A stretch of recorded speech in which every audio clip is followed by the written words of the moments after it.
बिस्मिल्लाहिर्रहमानिर्रहीम। अस्सलाम वालेकुम माय डियर स्टूडेंट्स। उम्मीद करती हूँ आप लोग खैरियत से होंगे। जी बच्चों, जैसे कि हम लोग अपने केपी के इंग्लिश टेक्स्ट बुक की एक्सरसाइज और ग्लॉसरी को सॉल्व कर रहे हैं। सो उसी के सिलसिले में आज का जो हमारा लेक्चर है वो चैप्टर नंबर 10 के बारे में है। ठीक है, सेकेंड ईयर केपी के इंग्लिश टेक्स्ट बुक का चैप्टर नंबर 10 जो है उसकी हम ग्लॉसरी एंड एक्सरसाइज को एक्सप्लेन करने लगे हैं। बच्चों ये बहुत इंपॉर्टेंट है। ठीक है, आपके ईटा एग्जाम में स्पेसिफिकली यहाँ से बहुत सारी चीज़ें रिपीट होती हैं, बट अगर आप केपी के से नहीं हैं तो इन वर्ड से आपके लिए फिर भी बहुत ज़्यादा फ़ायदा है। ठीक है, आपको वोकेबलरी सीखने का मौका मिलेगा, आपको ग्रामर सीखने का मौका मिलेगा। सो ये ग्रामर की क्लासेस किसी भी प्रोविंस के लिए बहुत अच्छी हैं। सबसे पहले हम चैप्टर नंबर 10 की ग्लॉसरी देखेंगे। ग्लॉसरी में सबसे पहला वर्ड है अबॉर्ट। ओ, ये तो आज का वही वर्ड है जो मैंने कम्युनिटी में शेयर किया था वर्ड। ठीक है, आज आज के जो 5 वर्ड्स मैंने शेयर किए थे उसका सबसे लास्ट वर्ड ही एडो एबॉर्ट था, एबॉर्ड। ठीक है, एबॉर्ट जिसका मतलब क्या था? रहाइश, रेजिडेंशियल एरिया। ठीक है, रेजिडेंसी। सो एबॉर्ड का मतलब क्या है कि डिवेलिंग या रेजिडेंस, जहाँ पे कियाम किया जाता है, कच्चे ईंटों का मकान, कच्चा मकान। ठीक है, कोई भी रहने की जगह, एबॉर्ड। उसके बाद है एस्क्राइब। बच्चों एस्क्राइब हम कहते हैं कि to refer to a supposed cause, कि कोई वजह जो थी ना उसकी हम सपोज करें कि ये उसकी वजह है, या ये जो सोर्स है ना वो उसका ये है।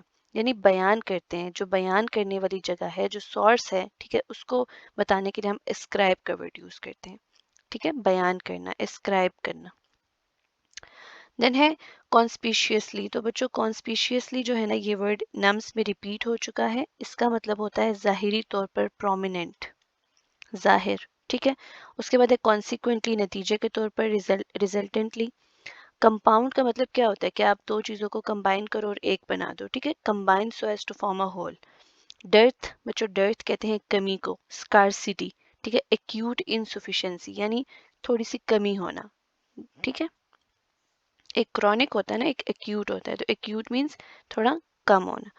उसके बाद है बच्चों डिमिनिश्ड। थोड़ा सा इसको इस साइड पे करके ना तो जूम इन कर लेते हैं, वेट। डिमिनिश्ड का मतलब होता है कमजोर करना, खराब करना, तबाह करना। ठीक है, डेट्रीमेंटल का मतलब होता है खतरनाक, हार्मफुल। ठीक है, फैटल, हार्मफुल। डिस्पैरिटी मीन्स कहते हैं इनइक्वालिटी। ठीक है, डिस्क्रिमिनेशन। इवेंचुअली का मीनिंग होता है फाइनली यानी आखिरकार। इम्पार्ट का मतलब क्या होता है? एक जगह से दूसरी जगह लेकर जाना, ट्रांसमिट करना, ट्रांसलेट करना। ठीक है, इंटीमेट का मतलब क्या होता है? क्लोज रिलेशनशिप होना किसी के साथ। ठीक है, बहुत ज्यादा करीबी कराबतदारी जिसको हम कहते हैं कुराबत। ठीक है, उसके बाद है लेटेंट। तो बच्चों लेटेंट का मतलब होता है कि वजूद में होने के बावजूद,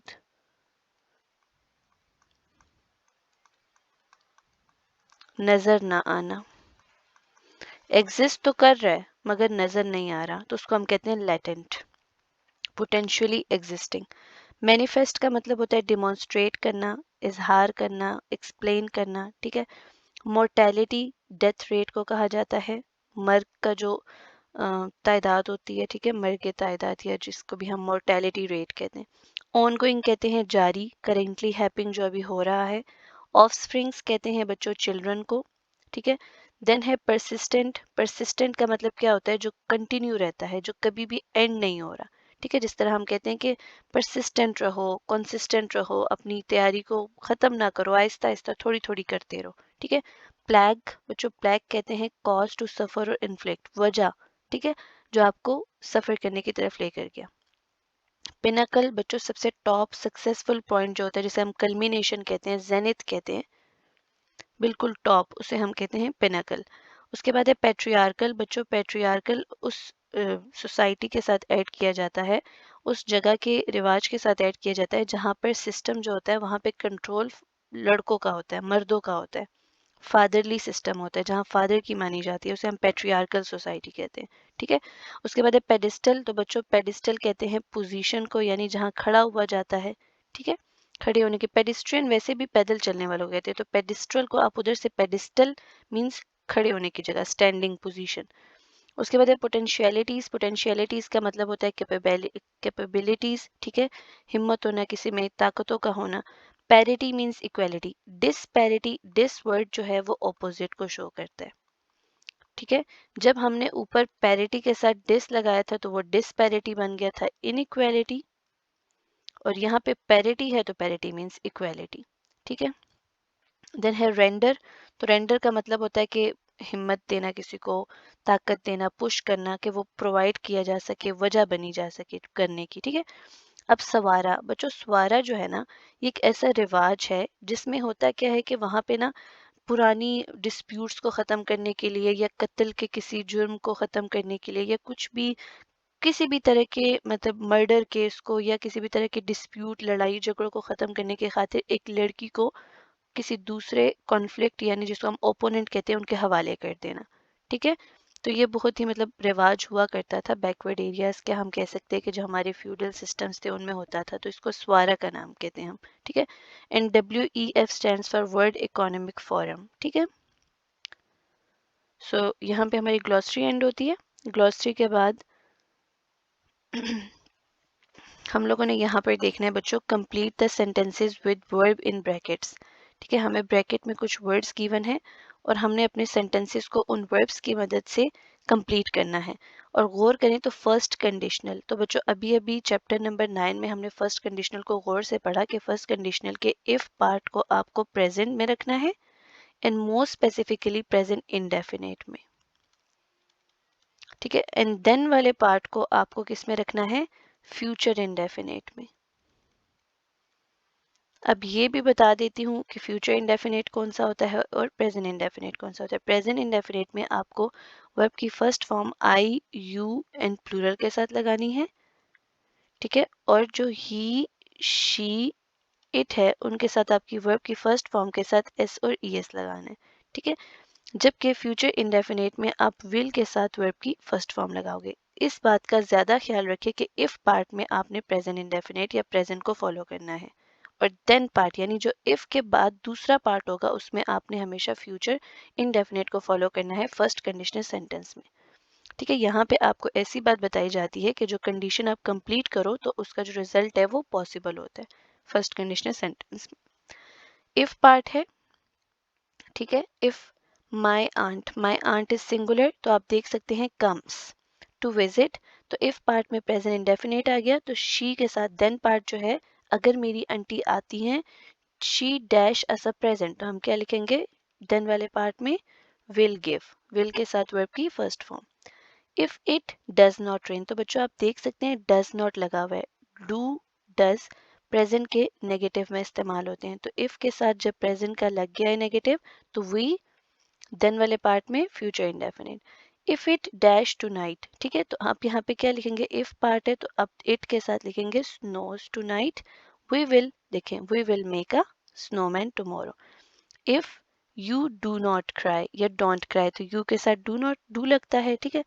यू विल नॉट सक्सीड, ठीक हो गया। इफ आ गया पार्ट, यू के साथ हम लोग क्या लिखेंगे, if you bring the sandwiches for the picnic I will bring the drinks, ठीक है। Bring, bought, bought. देन अगला पार्ट देखें, wait,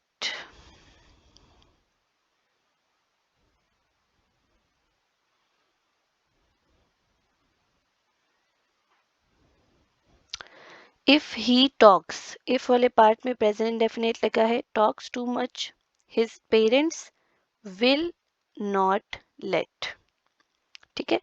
he will turn on the heater. अब ये देखें इफ पार्ट ये है और यहाँ ही विल वाला पार्ट है, देन वाला पार्ट है, तो इफ के साथ हम कौन सा पार्ट लगाते हैं, इफ ही गेट्स, ठीक है। यू वुड विल नॉट, ठीक है। वुड नॉट का मतलब, वांट का मतलब क्या होता है, will not. Understand the question unless you dash the book, तो अनलेस यहाँ पे आपको क्या शो कर रहा है, अनलेस आपको कंडीशन शो कर रहा है, तो यू रीड आ जाएगा, ठीक है, क्योंकि यू के साथ हम वर्ब की फर्स्ट फॉर्म लगाते हैं without S E S. If we dash to Peshawar, if आ गया तो यहाँ पे आ जाएगा go to Peshawar, we will visit, ठीक है। देन वाले पार्ट में हम फ्यूचर इंडेफिनिट लगाएंगे। इफ शी डैश, ठीक है, तो इफ शी के साथ क्या आ जाएगा, डस, वेल, ठीक है। In her if she does well in her exams my sister will go. ठीक है, देन आप आ जाएं,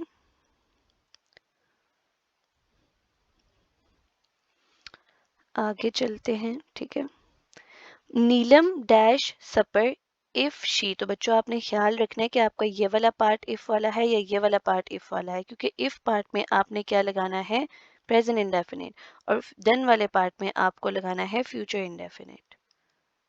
ठीक है, देन माई ब्रदर, और देखें इफ वाला पार्ट ये है तो वी के साथ आस्क आ जाएगा। ठीक है, my brother will drive. Then है अंकल इस्माइल डैश अस, तो Ismail will phone us if he wants. ठीक है, इफ पार्ट में प्रेजेंट इंडेफिनिट। और फिर अगर हम यहाँ पर देखें ये वाला पार्ट, तो circle the correct words, correct words को हमने सर्कल करना है। और सेम हम अगर गौर करें तो ये देखें, Arif will water the garden. ठीक है, ये पार्ट, और देखें इफ लगा के ही विल कम्स और कम होम। ठीक है, तो ये फर्स्ट कंडीशनल सेंटेंस है, उसकी बेस पर हम लोगों ने करेक्ट अपने वर्ब्स को आइडेंटिफाई करना है। तो अभी अभी हमने पढ़ा कि इफ पार्ट होगा प्रेजेंट में, मोर स्पेसिफिकली प्रेजेंट इंडेफिनेट में, एंड देन पार्ट होगा फ्यूचर इंडेफिनेट में। प्रेजेंट इंडेफिनेट, या अगर प्रेजेंट इंडेफिनेट नहीं है तो जरूर इफ पार्ट प्रेजेंट में ही होगा। देखिए इफ लगा हुआ है तो ये देखिए शी कम्स आएगा या विल कम आएगा, शी कम्स आएगा, और यहाँ पे विल वाटर आएगा। We will buy our tickets if we will have या हैव, विल हैव तो फ्यूचर हो जाएगा, हमें तो वर्ब की फर्स्ट फॉर्म चाहिए वी के साथ, तो हैव आ जाएगा। We will be late for the show unless you hurry, या will hurry, you hurry, will hurry तो फ्यूचर में चला जाएगा, इफ के साथ हमें प्रेजेंट चाहिए। I will take an umbrella, या I take an umbrella if it rains. तो बच्चों देखिए इफ के साथ तो वर्ब की फर्स्ट फॉर्म के साथ एस आ गया क्योंकि इट था। प्रेजेंट इंडेफिनेट तो इफ वाले में आ गया, यहाँ हमें फ्यूचर इंडेफिनेट चाहिए, तो टेक तो नहीं होगा ना, ये तो प्रेजेंट में चल जाएगा। If I will take, sorry I will take an umbrella if it rains.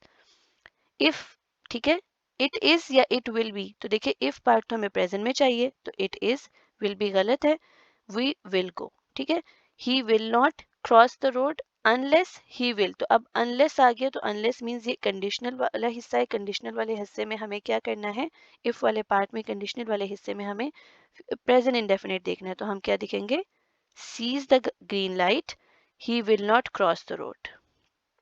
ठीक है, तो if will, he will, if he sees, ठीक है, if he sees the green light he will not cross the road। ठीक है, तो बच्चों first conditional sentence में हमें इफ वाला पार्ट, कंडीशनल वाला पार्ट प्रेजेंट में रखना है। मोर स्पेसिफिकली प्रेजेंट इंडेफिनेट होगा, लेकिन अगर प्रेजेंट इंडेफिनेट नहीं है तो होगा प्रेजेंट में ही। और देन वाला पार्ट आपका future indefinite, will plus verb की फर्स्ट फॉर्म। ख्याल करना है आपने कि आपका डिपेंडेंट क्लॉज पहले लगा है, सॉरी कंडीशनल क्लॉज पहले लगा है या रिजल्ट क्लॉज पहले लगा है, क्योंकि ऐसे गलती नहीं कर देनी कि कंडीशनल क्लॉज बाद में लगा हो और आप इफ समझकर वहां पे प्रेजेंट मार्क करके आ जाए। ठीक है, तो ये आपको कंफ्यूज करने के लिए आगे पीछे देंगे, कभी इफ वाला पहले देंगे, कभी देन वाला पहले देंगे, तो आपने ख्याल से बहुत ध्यान से इतने आसान एमसीक्यूज को गलत नहीं करना। ओके बच्चों, सो बीइंग ए यूट्यूबर सबसे लास्ट में यही कहते होते हैं कि सब्सक्राइब कर लेना मेरे चैनल को। ठीक है, लाइक भी कर देना, अच्छा सा कमेंट भी दे देना, और अपने दोस्तों के साथ शेयर भी कर देना।